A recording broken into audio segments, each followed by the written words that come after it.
Yeah.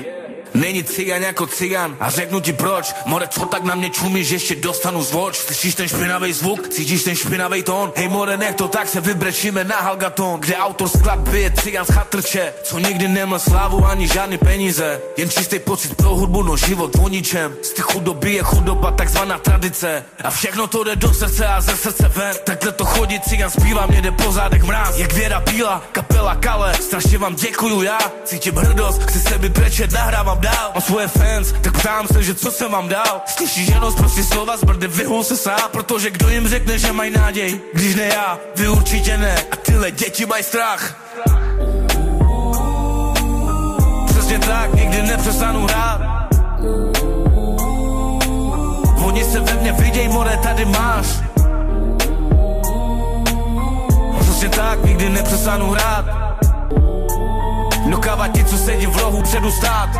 Ej, já jsem tu verše vraždil, si pocit na papír jak černej Marshall Mathers. No nic tomu nepomůže, výrazy jsou stejný. Můžu být jak B-Rabbit, Rainman, Shady. Děti u ty brány, chtějí se dostat dovnitř. Zamkli jste jí na klíč, odpojili zvonky. Pochopili jsme to, že vy nejste s námi. Pak divíte se, že si najdem cestu sami.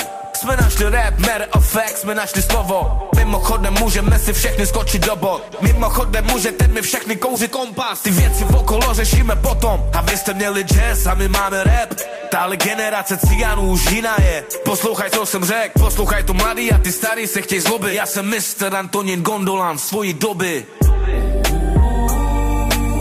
Přesně tak, nikdy nepřestanu hrát. Vím, že se ve mně vidíš, more, tady máš. Přesně tak, nikdy nepřestanu hrát. Nokávat ty, co sedí v rohu, nebudou vepředu stát. Přesně tak, nikdy nepřestanu hrát. Vím, že se ve mně vidíš, more, tady máš. Přesně tak, nikdy nepřestanu hrát. Nokávat ty, co sedí v rohu, nebudou vepředu stát.